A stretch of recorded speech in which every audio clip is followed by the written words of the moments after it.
going to kick things off and talk a little bit about why we should do this, why it's important, and what key executives, KEs, what key executives care about. And then I'm actually going to turn the slides off, and we're just going to have a conversation about some of the things we can do to better engage and access and meet with those executives as we go along. We'll love to get some audience participation as we go through here as well. And as Alonzo mentioned, just thrilled with the turnout. I think it's one of our record-breaking webinars. And just from a participation standpoint, everyone I saw in Nigeria, I saw Bangalore, I saw Canada, North America, South America. I think we've got just about every continent other than Antarctica covered here. So it's a great global audience. Thanks for joining us. So let's go ahead and jump in. Bob, we talked about the evolving landscape, and I think it's fair, the point, we're not going back. We don't know exactly what, necessarily the future looks like, but it's not going to be, okay, dust off the bag and let's go out into the field and let's do things the way we were doing. There's going to be some hybrid mix to everything we do, both from our work standpoint and the way we engage clients. And we know that some industries, particularly financial services, medical, high tech, and I'd probably add, retail and transportation hospitality have had their own challenges, right? Separate. But from a B2B sales team perspective, I know these are areas you focus on. Maybe you could share, what do you see with this evolving landscape, and kind of what has that meant for you? Yeah, Ray, if we look back over the last couple of years, I think we have all been through stages of change. And initially, how can we be effective in a modality like this, meeting through video? And we spent a lot of time on that. How can we do that well? And we have been through steps and stages of refining what that means, the way we would normally have defined intricate sales process, steps in any sales campaign, different industries doing things differently.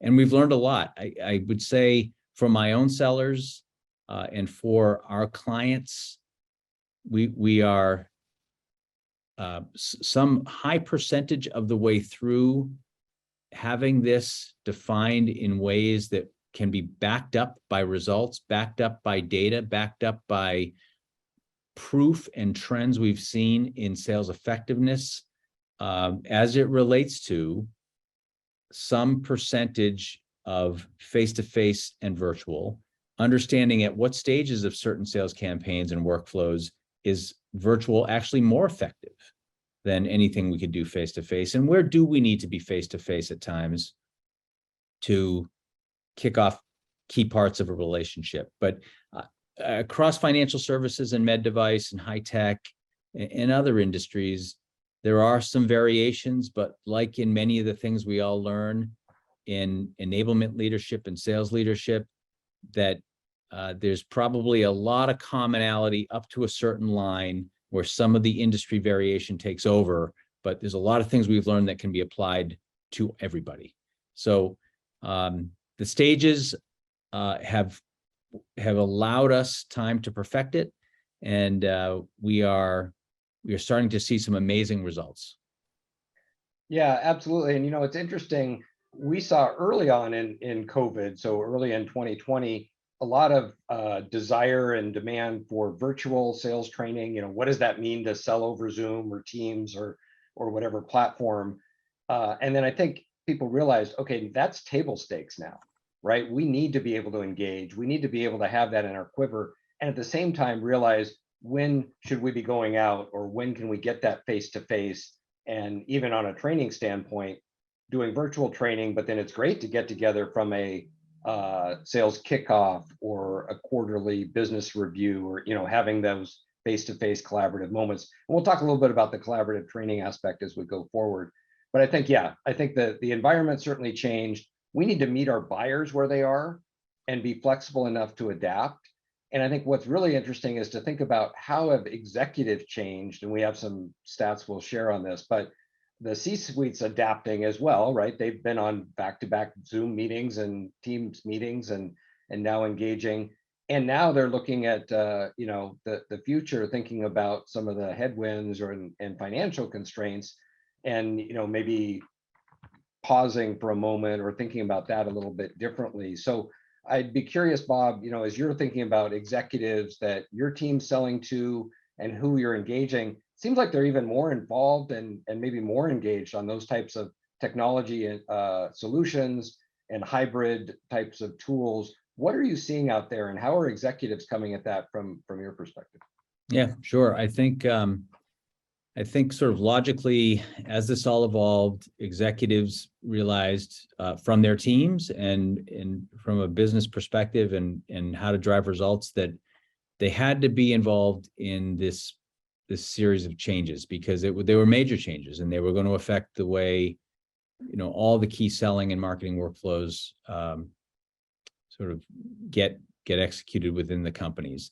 The other thing is that some of the big analysts, we hear a lot from McKinsey and Gartner, and it seems that Accenture, it seems that a lot of the analysts who have focused on technology transformation and business process transformation for years had to dip into this. And so executives, by extension, learned from some of those relationships they have with some of the key analysts. The analysts have contacted all of us that represent technologies that help improve how we adapt. And yeah, I think this has been raised up to the executive level. What is virtual and face-to-face? What is hybrid? What are the new methodologies? How can we quickly drive effectiveness with it?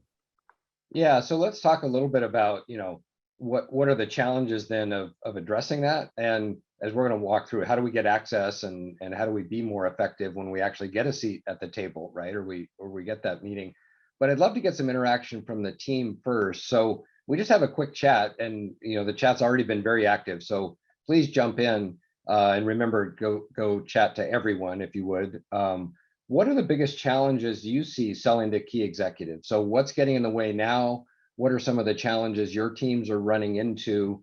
And just while we're waiting for that, Bob, I'd love to get your thoughts. What are some of the headwinds or challenges you see with getting access and selling to those executives these days? Yeah, yes, some of them are the traditional challenges we have, which are getting executives interested in and focused on what sometimes appear to be operational processes. So training, enablement, and some of the things that need to be executed so well in order for sales teams to perform.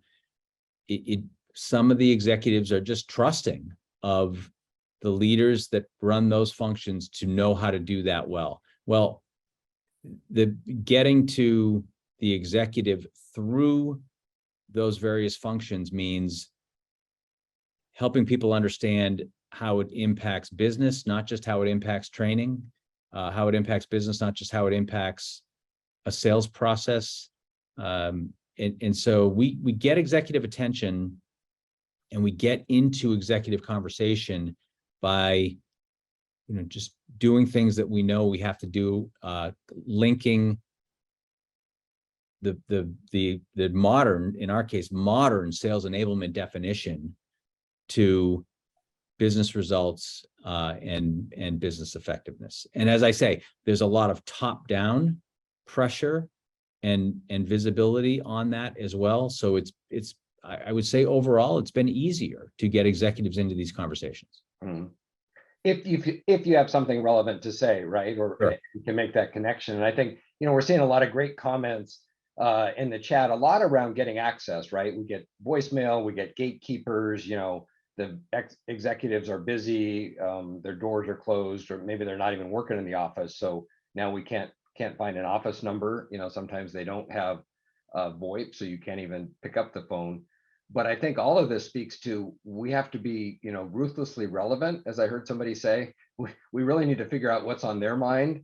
And we need to, even in a down market or tight budget situation, we need to make it so compelling that it would, be a disservice for them not to meet with you, right? Where you're going to create budget, or you're going to save them money, or you're going to get them new customers, or whatever that is that's top of their mind.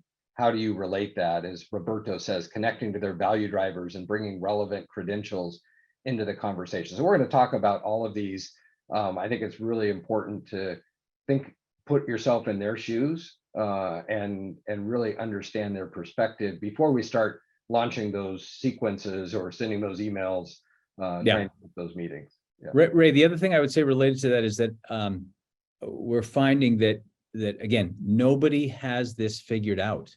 So if we think that, executives in even the largest areas of some of these industries, they've figured it out, or they're working with some analyst who's helping them solve it, it's just not true. So one of the techniques specific to some of the questions being asked, one of the really good techniques is we're saying, meet with us for 30 minutes and we'll share with you what some of your peers, your industry peers, are finding and thinking about and doing. We've launched hour-long roundtable sessions, small group roundtables, and it's amazing the number of people who are accepting and the levels of people who are accepting to come to those just to hear from peers what's happening and how people are starting to solve for these changes. No one's got it figured out. So if you can offer even just a forum to talk about it, I think you start to get some good results from that. Yeah, and I think, bringing that insight and being compelling, as you said, sharing, hey, this is what your peers are doing. Are you curious? To break through that noise. A lot of great, comments about that Terry mentions, convincing them to take time to meet with us, right? You have to have an insight to share that will motivate them. That's really at the key. We're going to talk about determining which ones to meet with, as Linda said. So we need to understand those personas, who are the likely ones and how do we get to them? And then even Samir mentions, how do we move to a compelling discussion? So executives are pressed for time, and we better realize their time is money, literally, and what is it that's going to be important enough for them to give up time? So, there's some interesting stats. This was from a survey that Chorus did, but I think it's really relevant. They looked at over 500,000 sales calls, and they found a couple of things were happening these days. One is CXOs were participating in buying decisions more often during the pandemic. So in other words, the scrutiny has gone up, and maybe it's easier to jump into that virtual meeting, so they're more likely to show up. But we better plan for that, and we better ask our sponsor, who else is coming. And I think they're looking at those buying decisions, they're scrutinizing the budget, so they're more likely to be there. But the other side of that is, we found that if we can engage the CXO, that chief whatever officer, earlier in the cycle, our win rates go up significantly. So they saw a 38% increase. So, the compelling event to say, well, how do we get to them? And we need to be relevant again in that conversation, is really where we're gonna go and what we're gonna talk about. I don't know. Any other thoughts on this, Bob? No, I think some of that research we have just, kind of smaller forms of it that, again, we're hearing from groups of customers around. Some of this is how the CXO as a decision maker, ultimate decision maker in some of these campaigns, how their behavior is changing, how they want to receive information, how they consume information. Same sorts of things. Do they want to meet, or do they want to have information fed to them through some of these new modalities so that they can understand how to compare and how to solve some of the challenges? Yep, absolutely. So, again, we want to look at some of that data, think about it, and then, let's talk about what the goal is, right? We may have been in these positions before, right? We're on the outside trying to break into a new account. We may be a vendor, but we're really treated as one of many. Hey, send us your proposal and maybe we'll look at it. Maybe we have a relationship, we're one of a few, and so they rely on us. But what's really key to selling to the key executives is we need to think like that executive. We need to develop those relationships and really become that trusted advisor or partner, where we're, literally here inside the circle, right? We're inside, they're calling us for insights, or we can have those conversations about where they're heading. And so, that's the goal. And I think that's why it's so important. The stats prove it out. But if we do that, we're more likely to win the deal. We should be spending our time thinking about how we elevate those conversations and the purpose and reasons, right? It positions us as that strategic partner. as we do that, there's less price sensitivity. It's more focused on business value. So margins typically go up. The decision-making process can get compressed because we actually have the decision makers there. We may be able to see additional opportunities because, again, we're meeting with people who have multiple needs they're trying to solve. And it insulates us and creates a situation where they're less likely to go to the competition if we're able to have those conversations. So that's the goal. It's easier said than done, but let's talk about how we can do that and what are some of the things we can put into play, and we'll talk about how do you train your team, right? How do you execute on that as well? So just to set that up, and I'd love to get your thoughts on this, Bob, because it really is from your perspective and also from the clients you're calling on, understanding what the key executives care about and how we position that. And when we look across the industry, they're really trying to answer some key questions, right? So, and I think the first is probably the foremost, the most important that we should be thinking about, which is what business outcome or problem can you help them solve, right? What can you help them achieve? So put yourself in the executive's shoes. What can you do for us? Why are you different? I've had that question like, hey, I get 20 of these calls a day. Why are you different? How can you help me with this problem? How are you going to impact the organization and stakeholders in a positive way? Because that's what the executives get measured on. Are you going to be a partner we want to work with long term? So I've got lots of choices, but do you fit the culture? Do you understand our business and where we're going? And what's the long-term value? Like, can you bring me something I don't know? Can you provide an insight? Anything else you'd add to this list, Bob, or do these resonate with you? They all resonate. I would say that I find it's difficult for any seller, I would say, almost any industry, almost any company, to call an executive and expect to get reaction. So what we need to do is work up through the layers of that decision to the executive who, if that executive is truly the decision maker, and there's only one decision maker in most of these opportunities, right? We think of people through these different sales methodologies, they influence or they decide, but right. Getting to that executive, it's all of these things, certainly business outcomes, certainly, as we were talking about earlier, Ray, that we're starting to see some of the business leaders have real concern about the economy, about the rate of business growth, about how it's going to affect their company and their industry. So we need to appeal to the things that they are worried about. But I would say if you're in a disruptive solution area and we happen to sell something that's pretty disruptive, there's better ways of learning than the traditional means. There's better ways of sales content management than the traditional means, better ways of coaching, better ways of virtual selling, better ways of revenue intelligence and those kinds of things. That you're selling disruption or you're selling change, you have to make the people who you interact with every day fluent in that so that they can be selling for you within their organizations. I think only when the executive starts to hear from their own people that you need to speak to this company because they've got a different way of thinking or a unique way of thinking or a more complete way of thinking about this, that's when we get executive attention. Cold calling executives, I don't know. I've been doing this a long time. I don't think that's ever worked unless you happen to be lucky enough to be in a company or an industry where your solution is so unique that they can't ignore it. Yeah. No, and I think you're right that how likely are they to take that message? We're going to talk about some ways to gain access, but Mike asked the question, are you saying to work the deal from the bottom up? And at least I would say it's both, right? It's both and, which got to be both. Yeah, yep. Let's be realistic. You got to map the organization, yeah. Understand the landscape. If you can develop some coaches that can help inform and provide insights. And at the same time, we're really trying to get in the head of that executive to say, what's top of mind for them and what are they really what's going to resonate with them that you can put in front of them. And then ideally, can somebody give you an introduction or a referral to get in there? Yeah. In some of the chat questions, I know, like Terry, when you ask that question, you're thinking about certain industries and manufacturing, yeah, supply chain or everyone's thinking about customer buying trends or again, even buyer behavior. There's so many studies now on how buyer behavior has changed. But just give you some real examples. In financial services, we have a lot of market share in our business with the big global asset managers in financial services.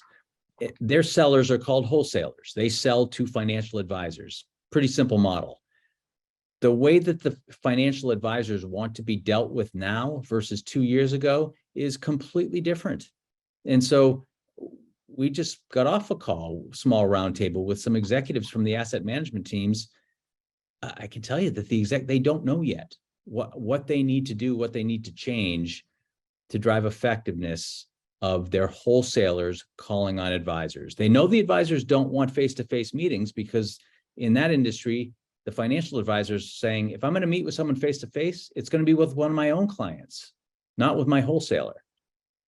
And for 25 years, the wholesalers did business almost exclusively through handshake, lunch, face-to-face meeting.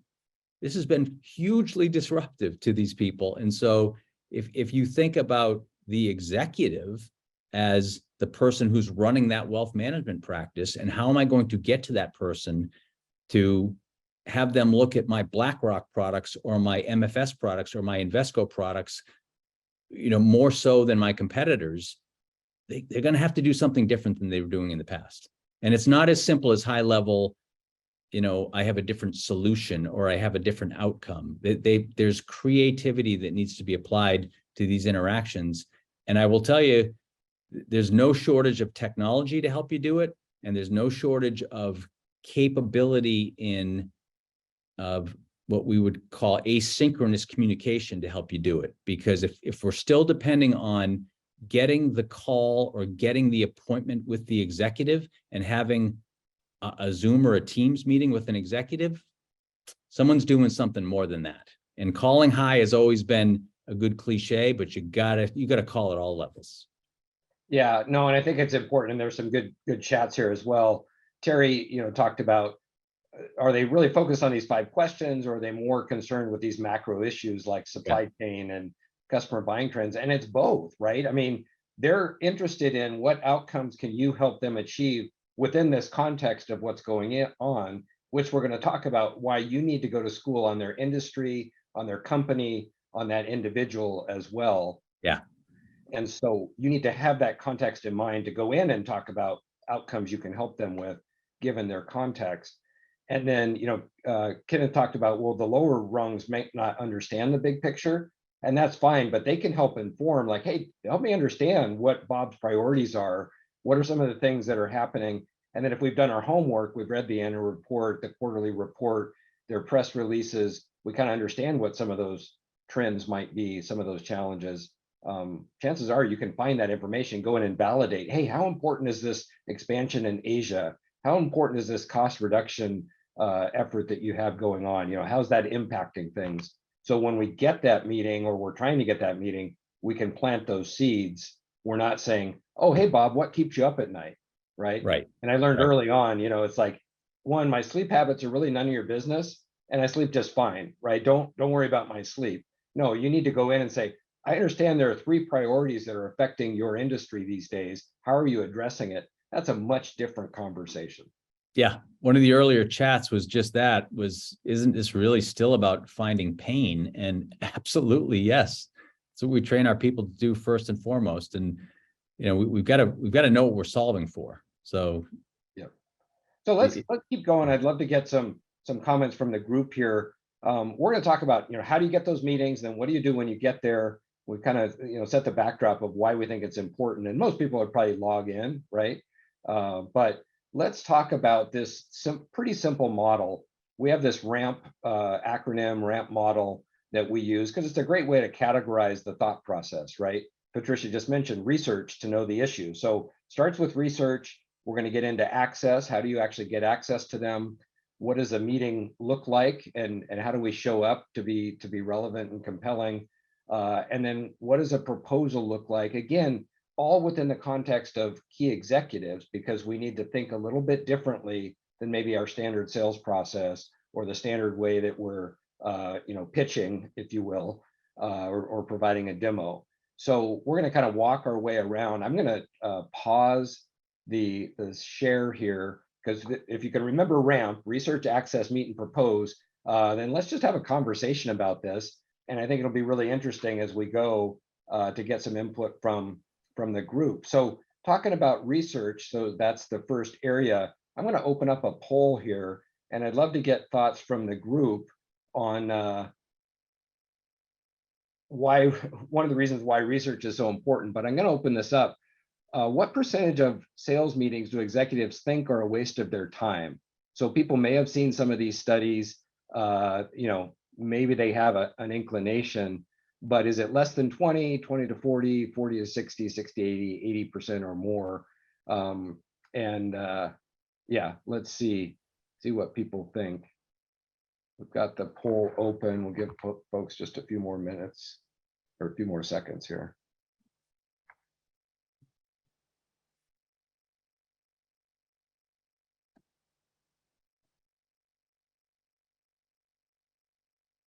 Yeah, so I think we're understanding the theme here, but I'm going to go ahead and share the results.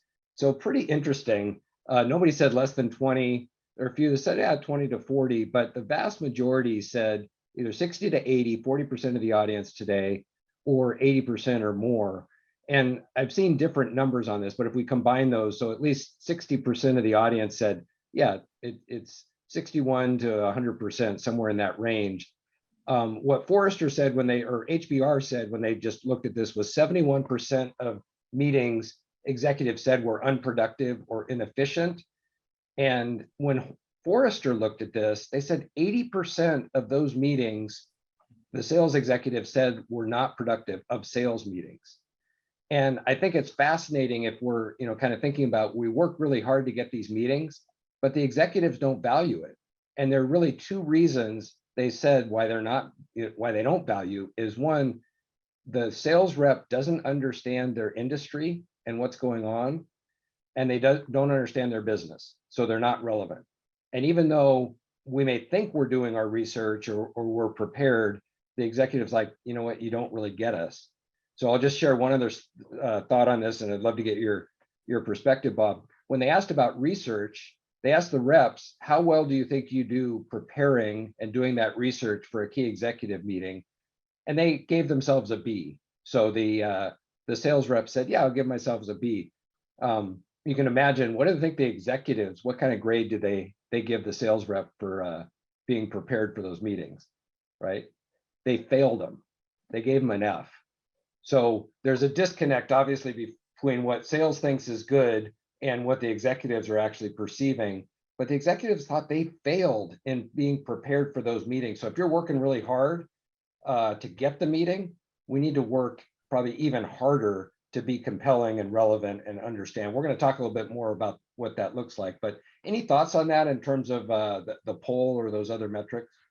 Yeah, just from managing a sales team, I mean, I think everyone would agree that if preparation involves a model that we've put in place for our business, and we know what types of things we need to be prepared with about the customer before we're going to meet with a customer leader at any level, then there should be no variation.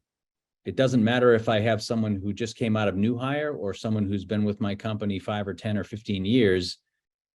We shouldn't leave it up to the free thinking of the seller to decide how prepared they think they are or not, right? These are the types of things where we should have models for what good preparation looks like, and ensure and inspect that everyone has been accessing the information that helps to get them prepared.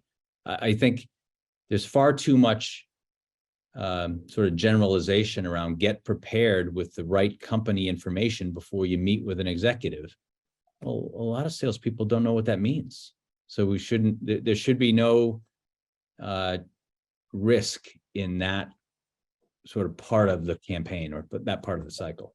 No, and it's interesting. There's a lot of great comments, by the way. Thank you so much for the collaboration around, understanding their industry. Howard mentioned even industry alignment.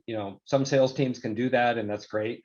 As a consultant, I was aligned by industry, doing management consulting, because you became an expert, right, in that particular industry. That's not always the case. Sometimes we're calling across multiple industries, That's right. but understanding enough, and we have a very simple acronym. ICP is industry, company, and person.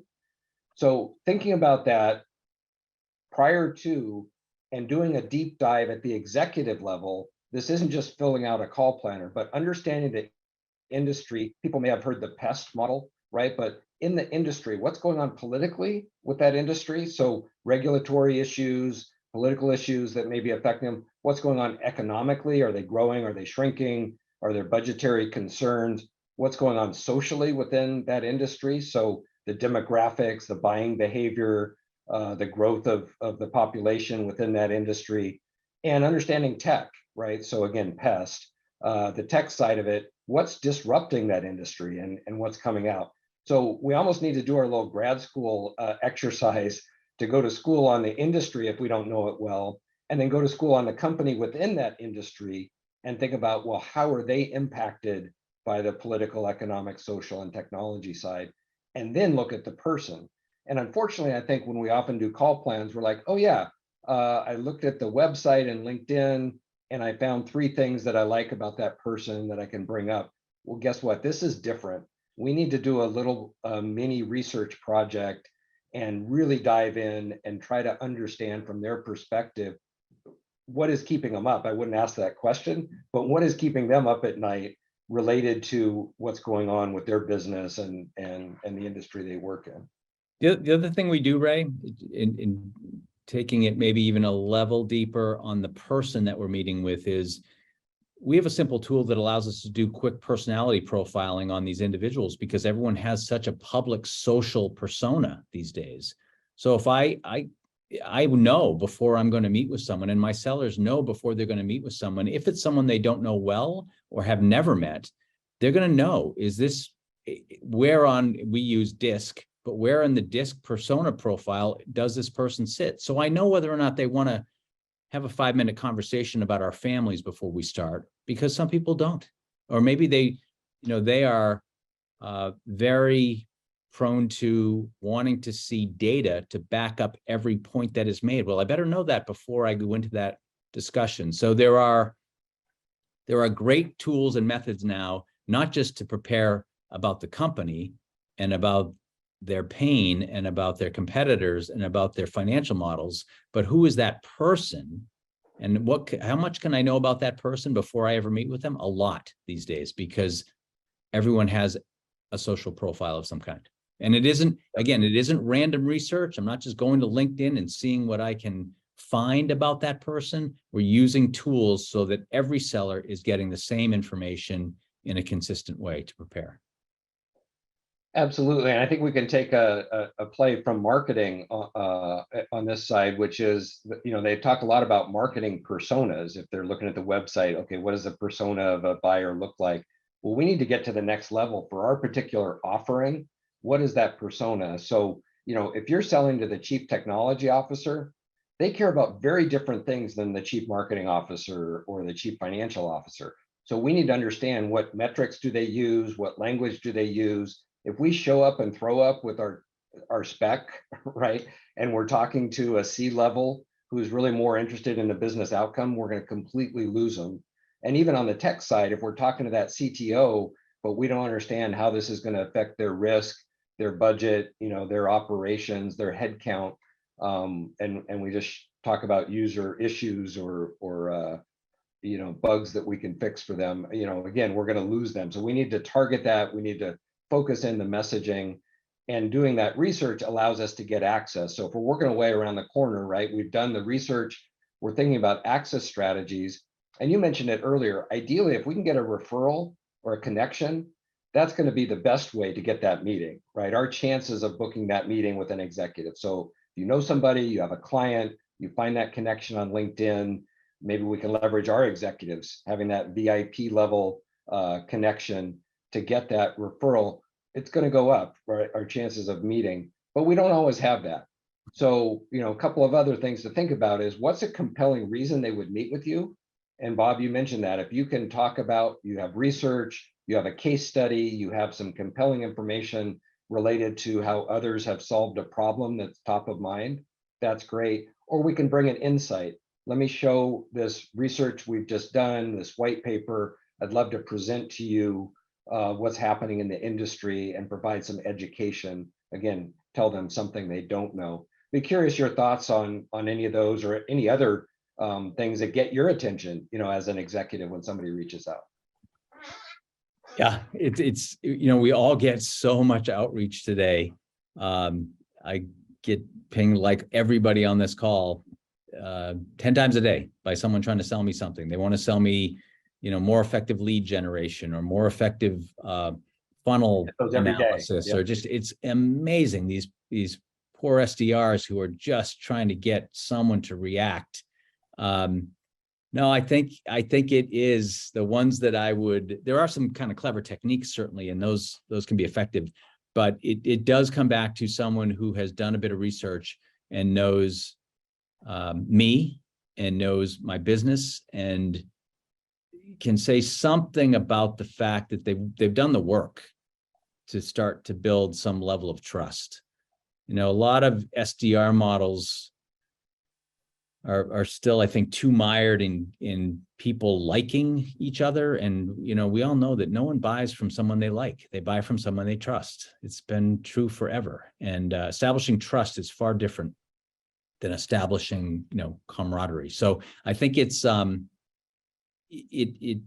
there are tools, there are techniques, there are platforms. I don't think, again, we shouldn't leave it to chance. There's just too much goodness out there today to hope that the seller, based on a simple framework, can figure it out for themselves. We get more and more and more prescriptive so that it takes variation out of the result of the sales process. But for me, I've gotten contacted by people who actually compete with us trying to sell me something.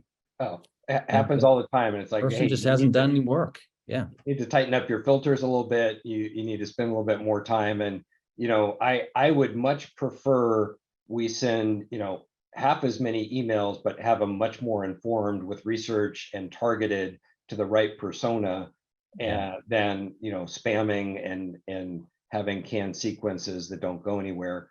And if you're selling to key executives, you need to be relevant and tailored. They're not going to respond to a generic pitch, regardless of how compelling you think it is.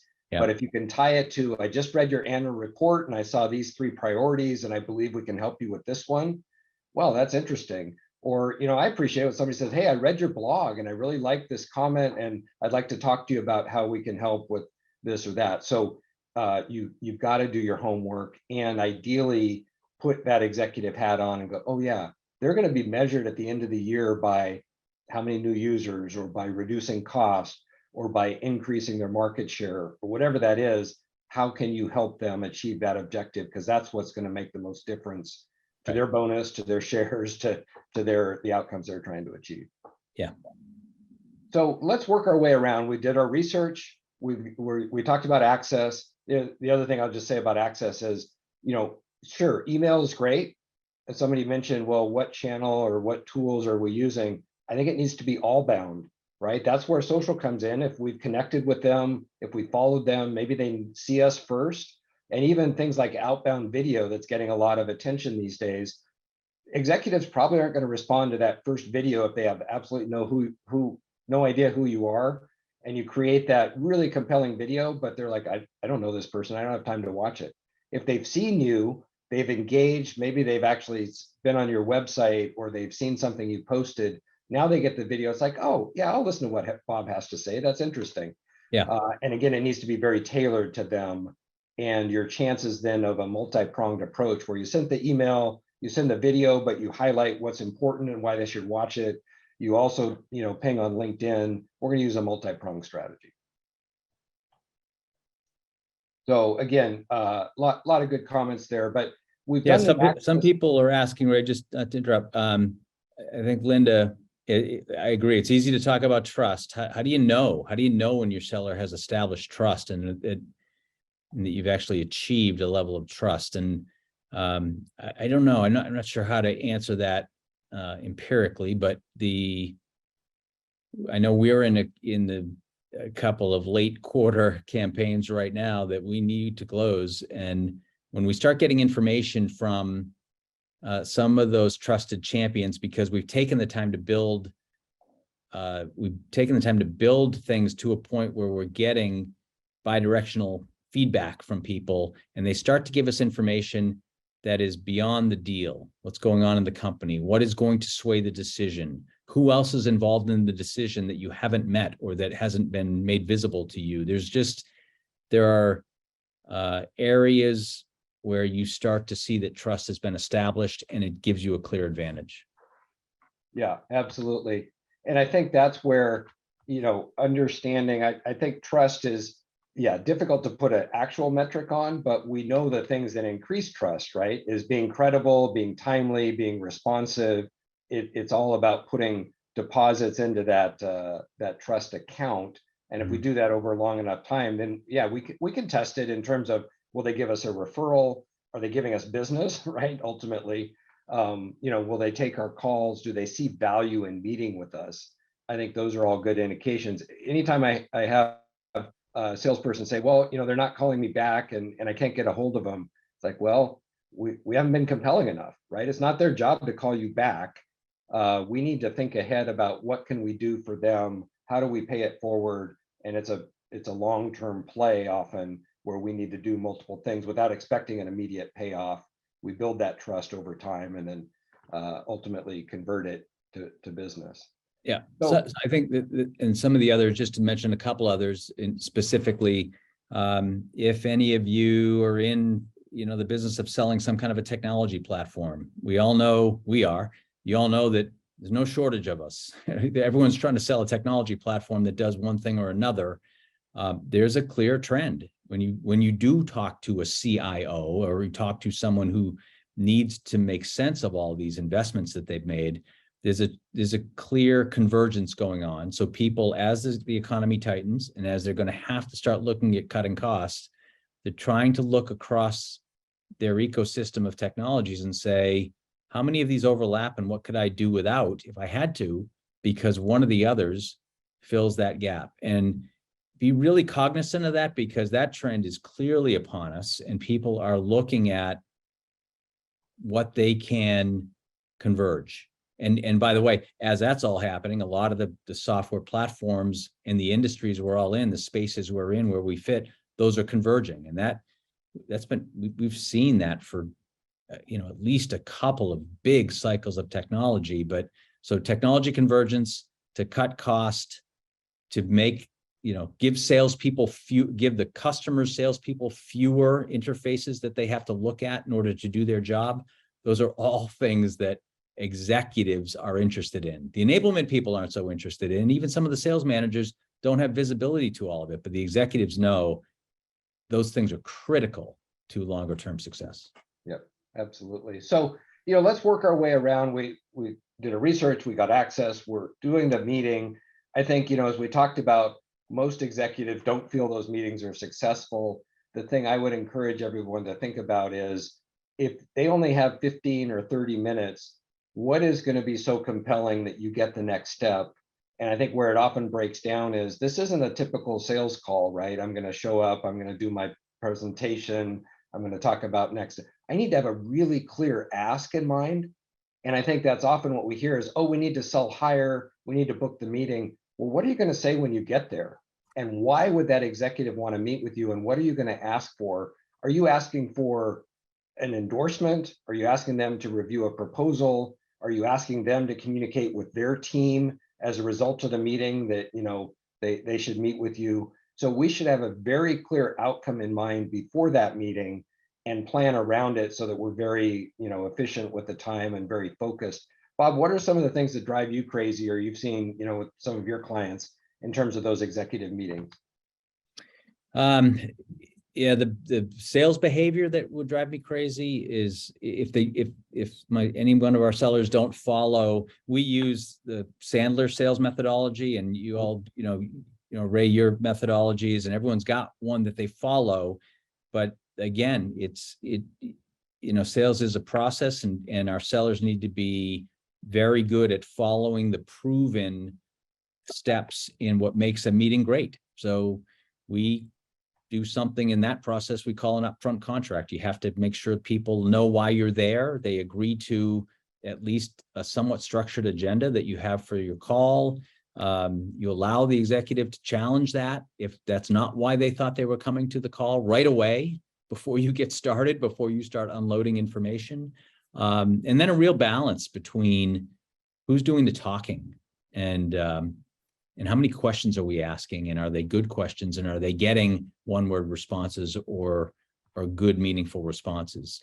You know, again, technology. We now have lots of technologies in market because a lot of these calls are like this one and can be recorded, and people don't mind, and people are accepting recordings.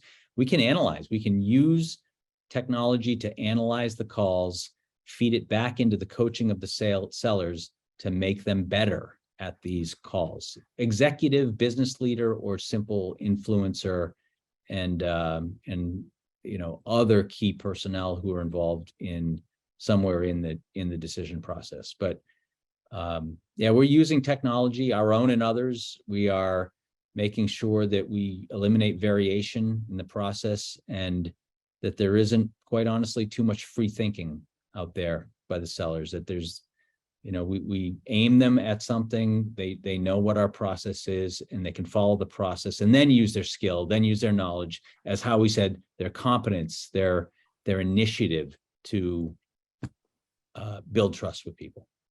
Yeah, absolutely. So, you know, I will address questions at the end as well, because I know a number have come up, but I think being prepared, we're probably familiar with call plans, but we need to put that executive hat on again and think about their situation. And so the thing that I would just like to leave on the meeting and then working towards a proposal is, when we have that objective and we're planning, think about their time. If you can probably see on the public disclosure in their annual report how much that executive makes if it's a publicly held company.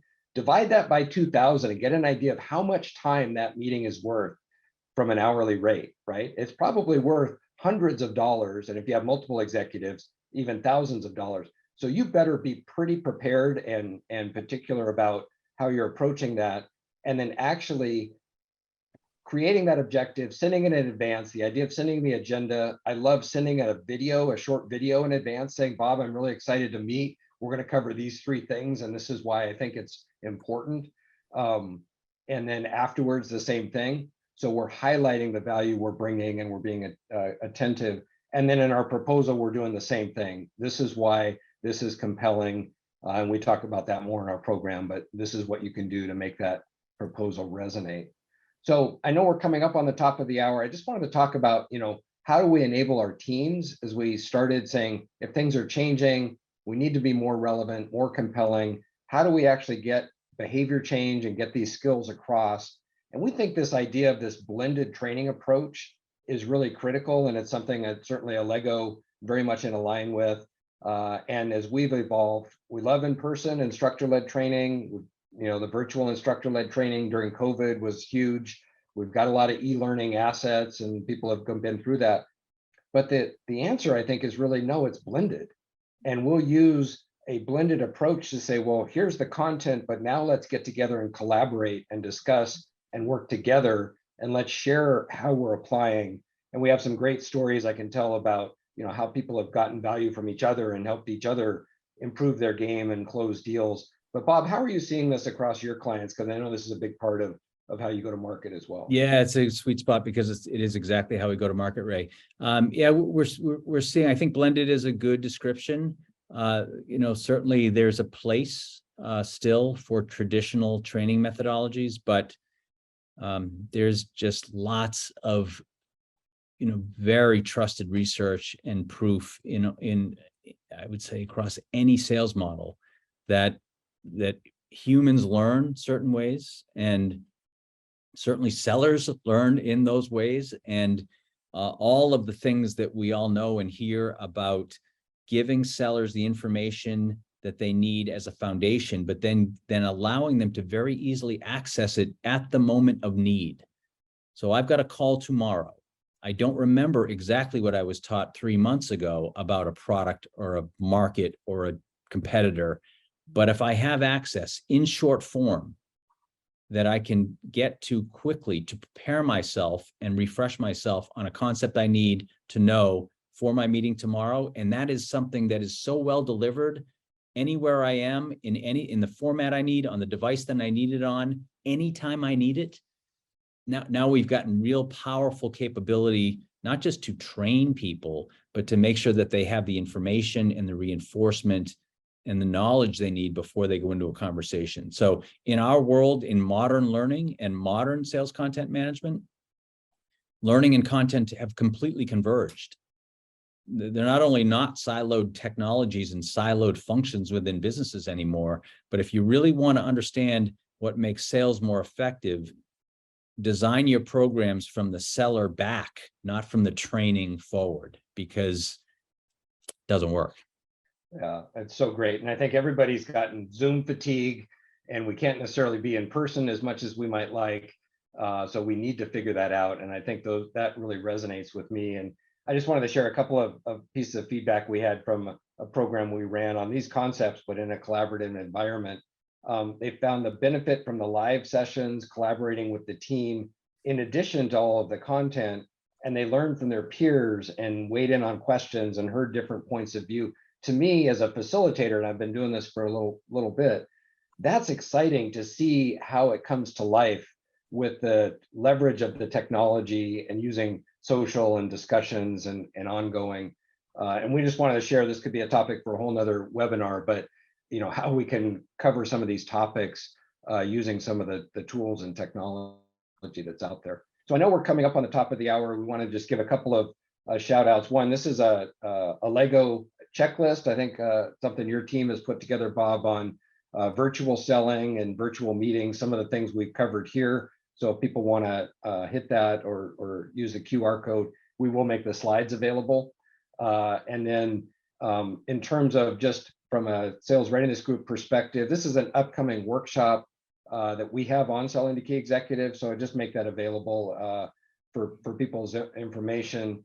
I think Alonzo will put the link to that in the chat here, and also it'll be in the recording, but if anyone wants to take advantage. I know we had a couple of questions coming up on the hour, but Bob, I just wanted to thank you very much for spending the time with us. We talked about selling to key executives, how to position ourselves as a partner, the things we can do to really get access and get that mind space with a key executive, and using this research, access, meet, and propose strategy for a successful meeting. Anything else you'd like to cover before we wrap here, Bob?